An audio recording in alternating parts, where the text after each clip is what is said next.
حينما يسمع الناس مصطلح أول أكسيد الكربون غالبا ما يتبادر أشياء سيئة مثل عوادم السيارات وغيرها من مسببات انبعاث أول أكسيد الكربون في الغلاف الجوي. من الطبيعي أن يفكر الناس في أشياء سيئة حينما يرد ذكر غاز أول أكسيد الكربون، لأنه يعتبر غازا ساما إذا اندمج مع ذرات الهيموغلوبين في الدم ويمنعه من نقل الأكسجين حول الجسم. وعلى المستوى الطبي تعمل السجائر بنفس الطريقة، حيث يسبب شرب السجائر انتشار غاز أول أكسيد الكربون بأضراره المميتة والقاتلة داخل الجسم. تشير الإحصائيات أن الأشخاص الذين يدخنون في اليوم سيجارتين أو أكثر يكونون عرضة بنسبة 6% لانتشار غاز أول أكسيد الكربون في أجسادهم، وعندما تصل نسبة تواجد هذا الغاز في الدم إلى 20% تبدأ أعراض مرضية خطيرة تظهر على الجسم مثل الصداع والغثيان وضيق التنفس. ولكننا نجد أمامنا أفيال البحر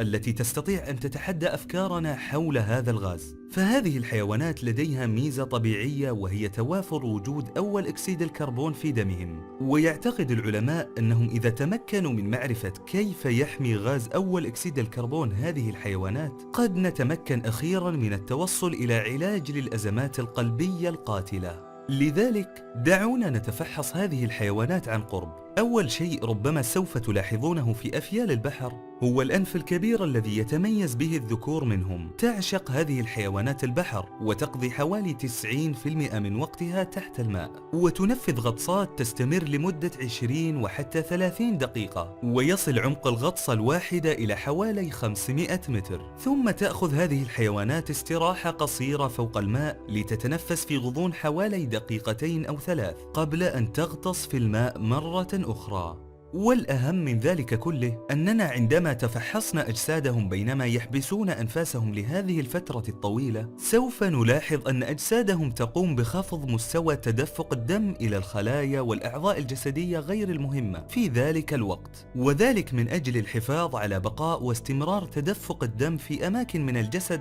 أكثر فعالية مثل القلب أو المخ. ويكمن الخطر في عودة الأكسجين للتدفق في هذه الخلايا والأعضاء، لأنه قد يسبب بعض المشاكل الطبية الخطيرة مثل أمراض ضغط الدم وتجلط الدم، أو يمكن أن يسبب وفاة بعض الخلايا داخل الجسم. وعلى الرغم من طول الفترة التي تحبس فيها أفيال البحر أنفاسها إلا أنها غير معرضة للإصابة بكل هذه الأمراض، والسبب في ذلك يرجع إلى تمتع أجسادها بنسبة كبيرة من غاز أول أكسيد الكربون. وبينما لا تستطيع أفيال البحر ممارسة عادة التدخين، أي أنها تستطيع أن تنتج هذا الغاز داخل أجسادها كما تستطيع كل الثدييات أن تفعل ذلك، فكل الثدييات لديهم نسبة ضئيلة من أول أكسيد الكربون في أجسادهم تعمل كحماية جانبية إذا حدث أي خلل في الخلايا. يندمج 1% من الهيموغلوبين في الدم مع ذرات غاز أول أكسيد الكربون، وعن طريق عملية الزفير تعمل أجسادنا على الحفاظ على نسبة الغاز الموجودة داخل أجسادنا. أما عن أفيال البحر فلديها تركيز عالي من خلايا الدم والهيموغلوبين عن كل الثدييات، وكلما تأثرت الخلايا أكثر كلما زادت نسبة تواجد أول أكسيد الكربون في الدم، وترتبط نسبة تتجاوز 10% من الغاز مع الهيموغلوبين داخل أجسادهم. وبما أن هذه الحيوانات تستطيع أن تحبس أنفاسها لفترة طويلة فإنها لا تتخلص من الغاز كما تتخلص منه بقية الثدييات.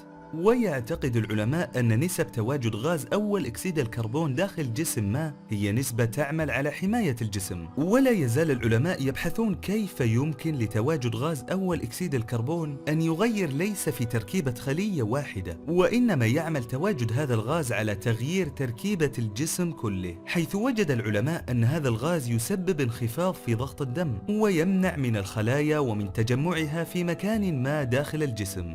لذلك يعتقد العلماء أنه بما أن أفيال البحر لديها قدرات خارقة على الغطس وحبس أنفاسها تتطور فيها سريعا القدرة على التعامل مع غاز أول أكسيد الكربون في دمهم ليمنعهم من الإصابة بهذه الأمراض. ويخطط العلماء للاستفادة من ذلك عن طريق التوصل إلى فهم كيف يمكن لهذه النسب العالية من غاز أول أكسيد الكربون أن تساعد أفيال البحر على حماية نفسها من الإصابة بهذه الأمراض. ربما نتمكن نحن أيضا وقتها من استخدام غاز أول أكسيد الكربون كعلاج فعال للبشر ضد هذه الأمراض. فقد لاحظ العلماء والأطباء ارتفاع الإصابة بأمراض ضغط الدم وموت الخلايا أثناء الأزمات القلبية وعمليات زرع الأعضاء والسكتات الدماغية، ويتسبب ذلك من حرمان الخلايا من التمتع بتواجد غاز الأكسجين لفترات طويلة نسبياً. وجدت الدراسات أن تعرض المرضى لكميات قليلة جدا ومحددة من غاز أول أكسيد الكربون يقلل من الإصابة ببعض الأمراض. كما يقوم العلماء باختبار مدى فعالية غاز أول أكسيد الكربون أثناء عمليات زرع الأعضاء، وفيما يأمل العلماء أن تقوم حيوانات أفيال البحر بمساعدتنا على فهم الآلية التي يعمل بها هذا الغاز. وبينما تحاول أنت يوميا تجنب استنشاق الكثير من غاز أول أكسيد الكربون، يتضح أن هذا الغاز أكثر فعالية مما نظن.